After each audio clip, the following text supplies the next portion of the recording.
A questão é, eles estão gastando dinheiro público para quê? Tem uma outra situação jurídica que eles podem se defender, mas que vai ser difícil. Por exemplo, se o Alexandre de Moraes, Lacombe Max, for condenado nessa ação, quem vai sofrer as consequências da condenação? O Alexandre de Moraes ou o Brasil? O Alexandre de Moraes? Deveria ser o Alexandre de Moraes. Então não tem AGU. Agora, se a resposta for o Alexandre de Moraes sendo condenado, o Alexandre de Moraes pode cobrar esse dinheiro depois do Brasil? Se a resposta for sim, se o Alexandre de Moraes for condenado nessa ação, e depois ele puder cobrar do Estado brasileiro essa condenação, se chama ação de regresso. Aí a AGU pode intervir. Eles podem vir com esse seguinte argumento: não, é que se o Alexandre de Moraes perder essa ação, o dinheiro do Brasil pode ter que indenizar o Alexandre de Moraes porque ele agiu como juiz. Então o Brasil vai ter que pagar essa indenização do Alexandre de Moraes. Por isso nós, a AGU, já estamos nos antecipando. Olha como é complexo. No direito a gente fala, não é matemática, não é ciências exatas. Então eu digo para vocês, eu tenho uma leitura que é ilegítima essa ação por parte da AGU, mas existe defesa por parte deles. Eles têm argumentos para se defender depois. O que eu posso dizer, porque eu estou muito bem orientado pelo meu advogado, posso falar pouco, Todos nós. É que a AGU tem entrado com vários processos contra vários tipos de pessoas, jornalistas incluídos, né, com processo por injúria, né, contra o Lula, pessoa física, quando, na verdade, se você vai olhar o material, perdemos o Jeffrey. Só perdemos o... Opa, agora foi. É porque alguém deve ter... Tranquilo, não se preocupe. Mas a AGU tem então, o Estado contra um CPF. E a situação mais constrangedora de todas é que as pessoas que são processadas, nesse caso, por supostos crimes de injúria contra o Lula, quando o que fizeram foram críticas políticas, análises políticas, essas pessoas estão, na verdade, bancando os advogados que a processam. É uma sensação, eu vou dizer a vocês que é uma sensação muito, mas muito ruim.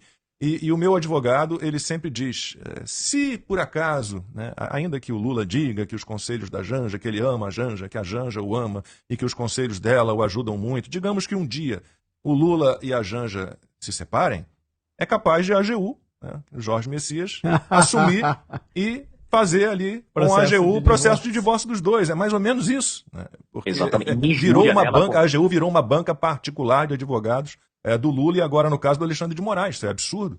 E Lacombe, esse caso de injúria, quem poderia defender o agente público seria o Ministério Público.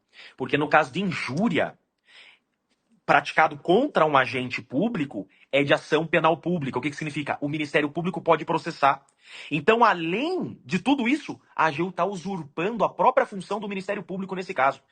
A gente pode ficar o dia inteiro aqui falando de erros jurídicos.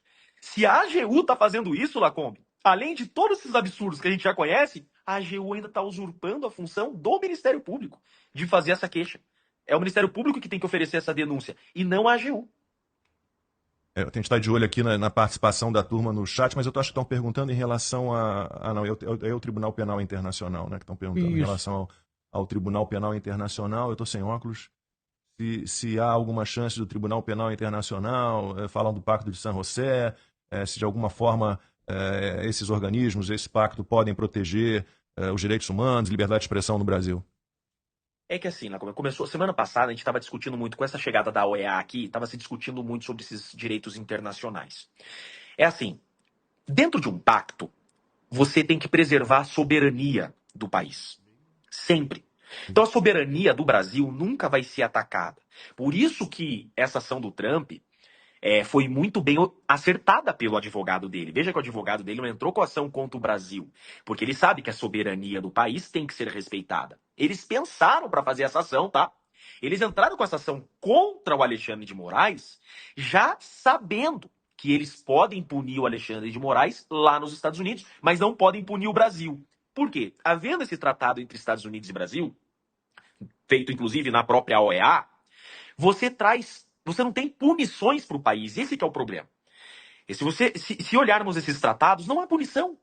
Você tem recomendações que não precisam ser cumpridas. Então, a única coisa que pode acontecer com esses tratados é manchar a imagem do país perante o estrangeiro. Então é um país que não é confiável em negociações. É um país que não está receptivo às empresas estrangeiras. Você só mancha a imagem do Brasil. Você não pune o Brasil porque senão você invade a soberania. Essa ação da Rumble é para burlar isso daí. É para você conseguir uma punição efetiva. E eu acredito que a punição virá. Porque aí, vocês sabem muito bem, o americano respeita essa primeira emenda, né, de forma muito, muito rígida.